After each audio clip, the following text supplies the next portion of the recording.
Okay, one. So I come in, boom, he boxes up. Now, I'm just going to come back a little, okay? And my foot is going to come right on his rectal mat. Not his chest. It's not a kick. It's a push. Because if I kick him, it's just going to go boom. I'm pushing him. And as I'm pushing him, following up.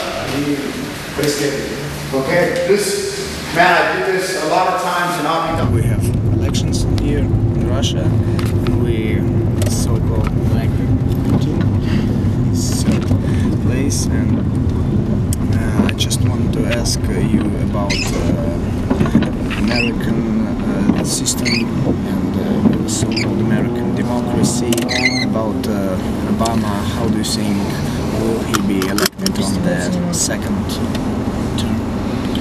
Well, America doesn't have democracy. You know, the world, I don't know any country in the world that has like true democracy. Democracy means rule by the people. And even in the United States, a so-called free country, democratic, that's not ruled by the people. It's ruled by corporations, because there's only a handful of candidates that have the wealth and corporate backing in order to even run for president.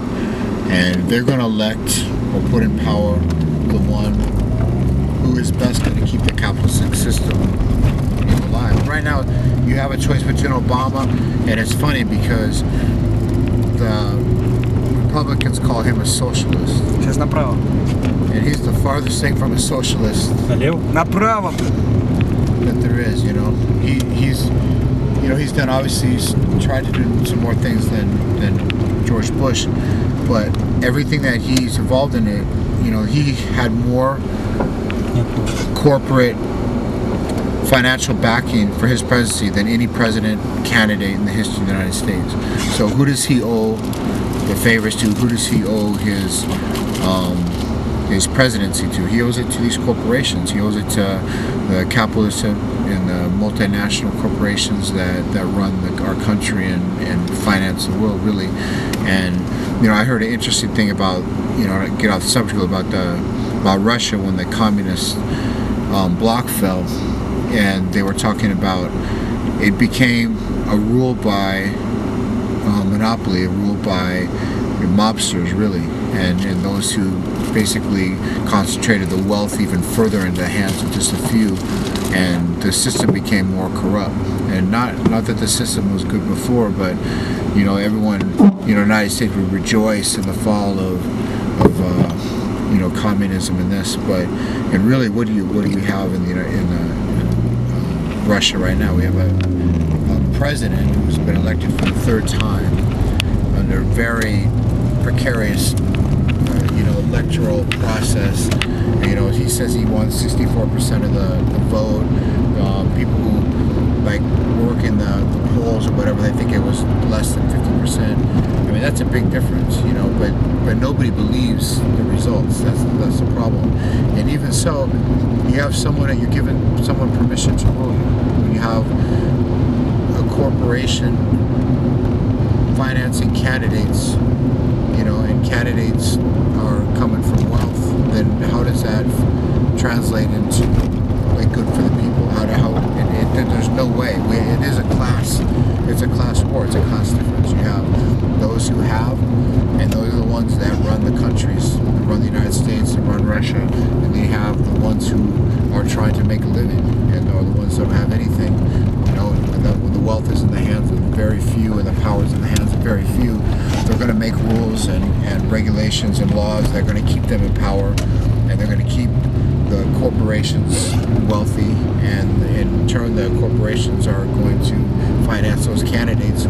What do you think is there a choice between some more, I don't know, more right-wing candidate направо, or just less right-wing, between some social democrat or communist or just capitalist? Is there a real difference between them for the people, for the working people, for the I really don't think. I mean, look what we have in the Middle East right now. You know, all these Arab countries, you know, threw off, you know, the leaders we have in Libya and Egypt and so forth, and you know, the fighting for freedom, so-called freedom in Syria right now. But what are they going to do? You know, right now already Egypt's having major problems with who's taking control. Libya's having major problems with who's going to take control. It's because people are not educated into thinking that they have the power. They think they have to have some godly elected leader in order to, you know, function. You know, if we need a road, don't we know how to build the road? If we need a hospital, don't we know how to build a hospital? We're the ones who do all the work anyway. We're the ones who are teaching our kids, who are, you know, shoveling the dirt, building the houses, fishing for the fish, you know, farming the farms, you know, fixing the cars. We do all the work anyway. Why do we need someone sitting in a special building with special privileges and special laws in order to go do the things that he says? Oh, go build a church, go build a hospital, go build a road. Okay, we're going to go do. Oh, don't build it. Okay, we're not going to do. It's crazy, especially when he's influenced by corporate power. It's very important. Here, do this. Watch. This is very important. Just this.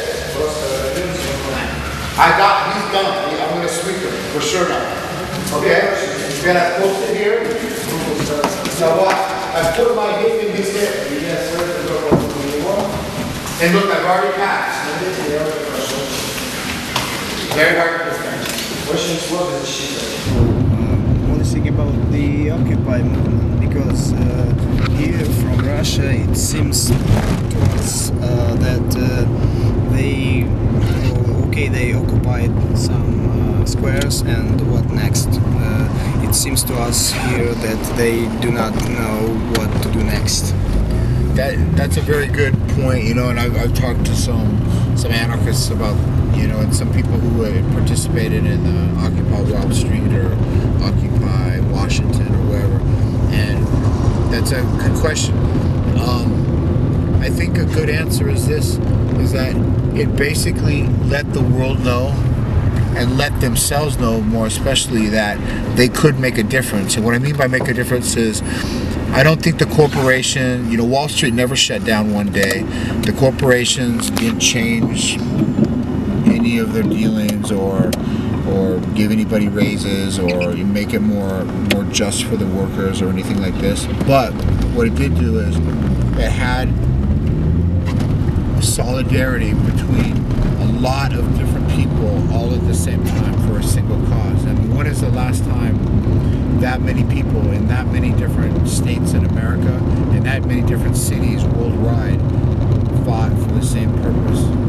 You know, and they're like, well, what is the outcome? What the outcome is that people realize that they have something in common. You know, before it was like, oh, American iron workers, oh, the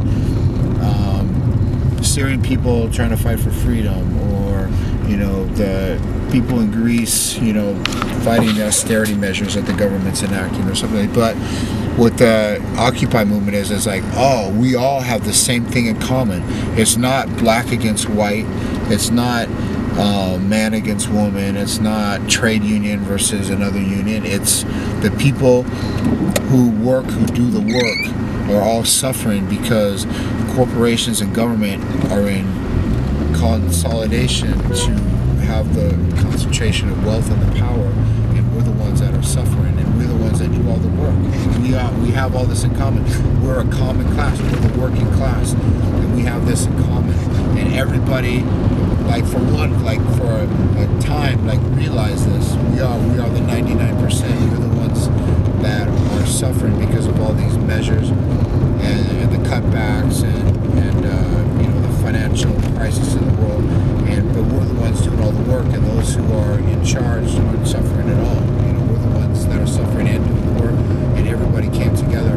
And then what it did is it leads a possible path for the future. You know, if we become, when would have thought that people in Syria would have rose up, people in Egypt would have rose up, or Libya, or these countries, and actually overthrown their government. I would, like, in a million years, I would have never thought these people would have, like, gotten together that strong in solidarity, that strong in union, to be able to overthrow them. That took a lot of strength and a lot of will and a lot of support, and you know, many people didn't think it was going to happen, and everybody's surprised. I'm surprised, you know. So now we have a possible movement with the Occupy movement, and it's not dead. That's not really the significance. The significance is the awareness that there are other people like themselves under the same problems, and that they had a unified cause.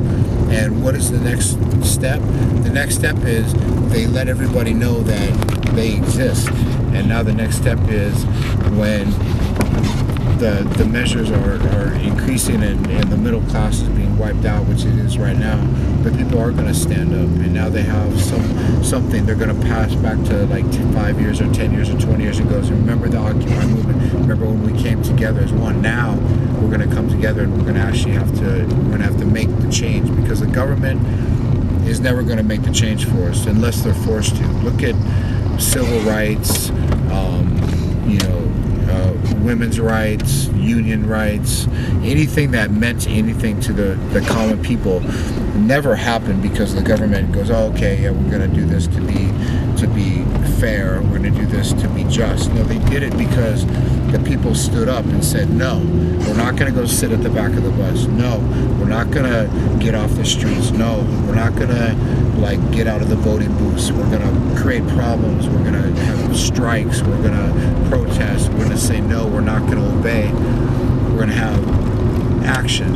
And that's what made the government change and change its laws. And that's what's going to happen from this Occupy movement. I predict in the future that this thing laid the foundation for the future, and it was a great thing that happened, and it's not over. You know, that maybe the parks aren't being occupied like they were, but the movement is going to live. It's in our minds and our hearts now, and we have this solidarity that with each other, that it's permanent, it's real. It's like it's something that you can touch and feel.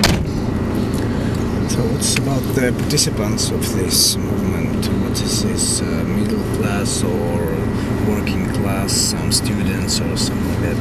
What's about that? We just don't know. Here we're seeing the protesting crowd. We just know very little about this movement.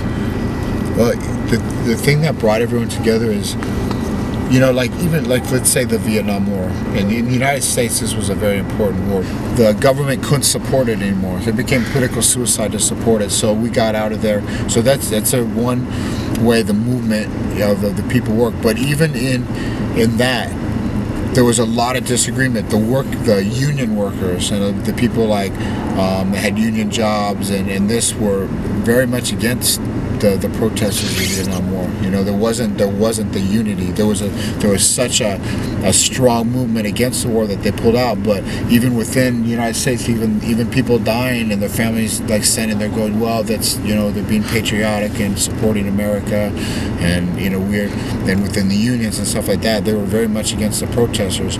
But in this particular Wall Street protest, the Occupy movement, it's the union workers, the soldiers, it's everybody. It's everybody who is not a leader in a corporation or in the government. It's the 99.9% that are doing all the work, the students, the teachers, the hospital workers, everybody working by the sweat of their brow.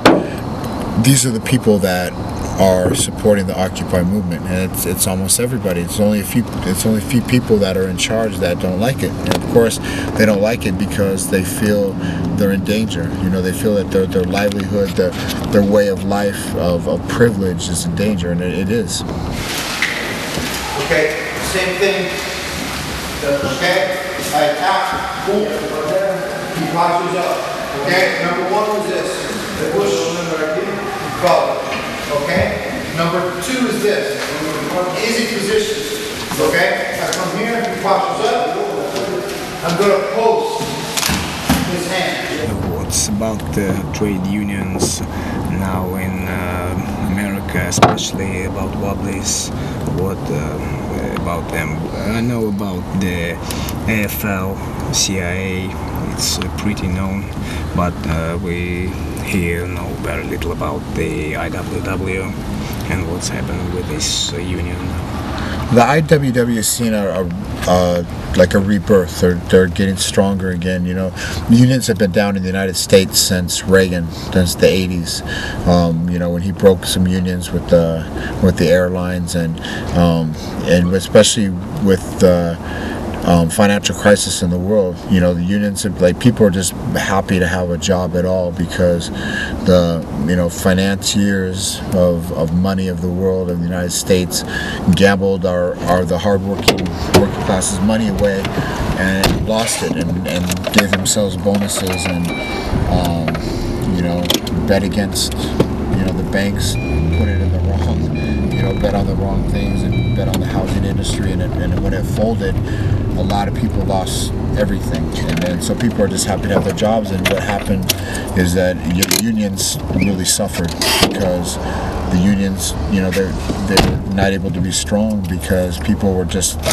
taking anything. You know, they weren't able to fight for things. But because of this, it has been a good thing for the Wobblies, because now with the people, you know, standing up for their rights and standing up for the problems that have happened within the world because of the financial issues, the Wobblies have recruited a lot of people, and we're looking in the union right now for fighters, for you know, professional fighters that, you know, don't get their pay, don't get, you know, the sponsorship money, don't have health insurance, etc., etc.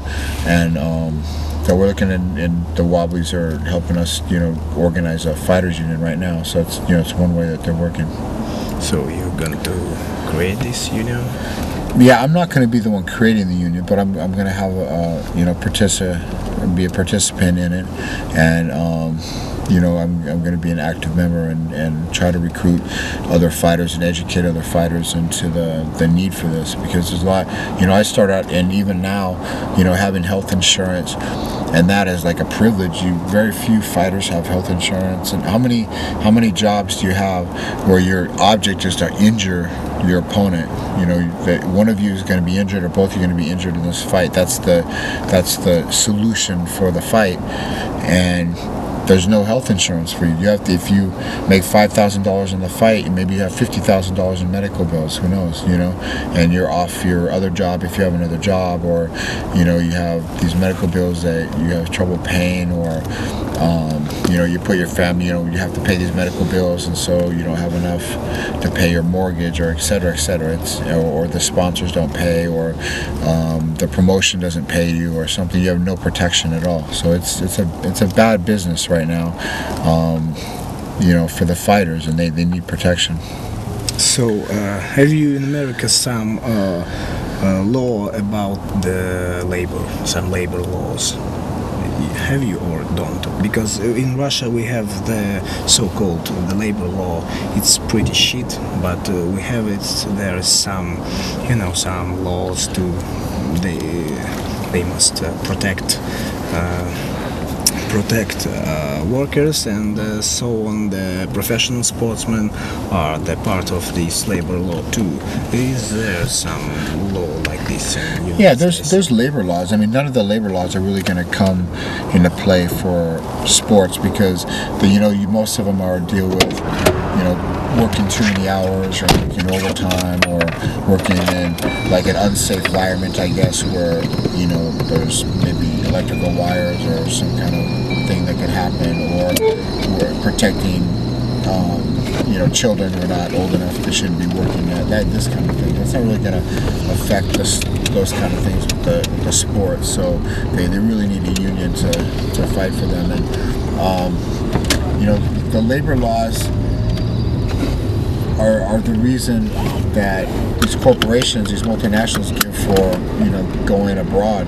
So they have a company, let's say they make tires or cars or something.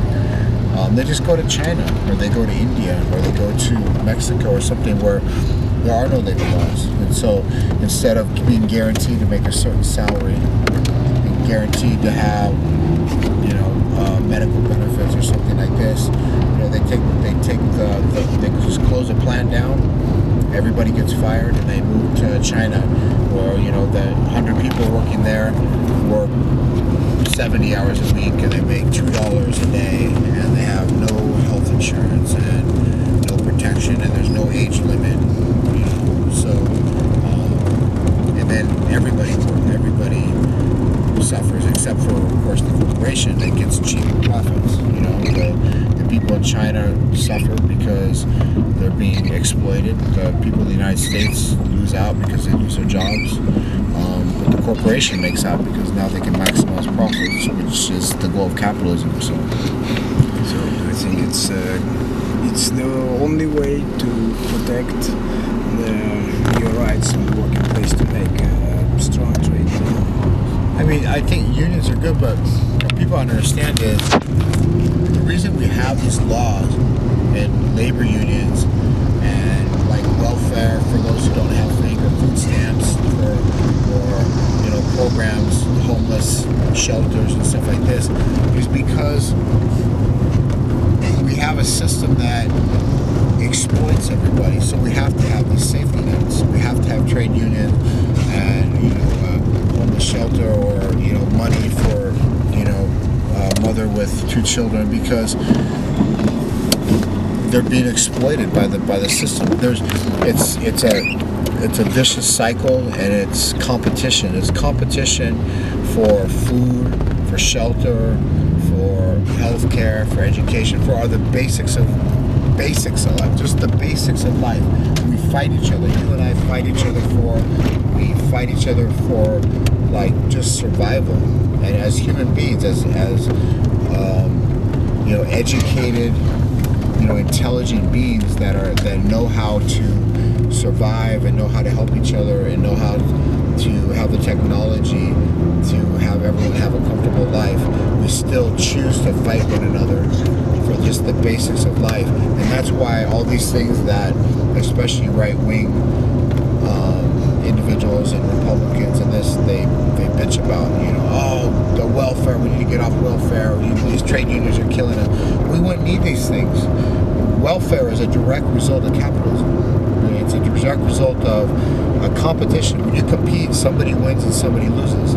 So when you have a competition within capitalism where there's, you're fighting to feed, to eat, some people are going to lose out and not eat, or some people are going to go hungry, or not have enough for their children, and if they do have enough to eat, they're not going to have enough for medical, or they're not going to have enough to get to work, and then therefore they're going to lose their job, and then they're not going to have enough to eat. It's just it's a bad circle.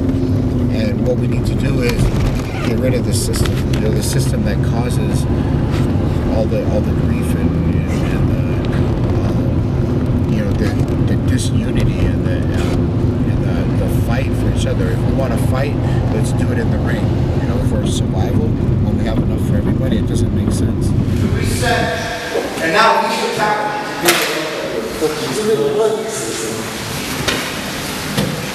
Easy. Okay.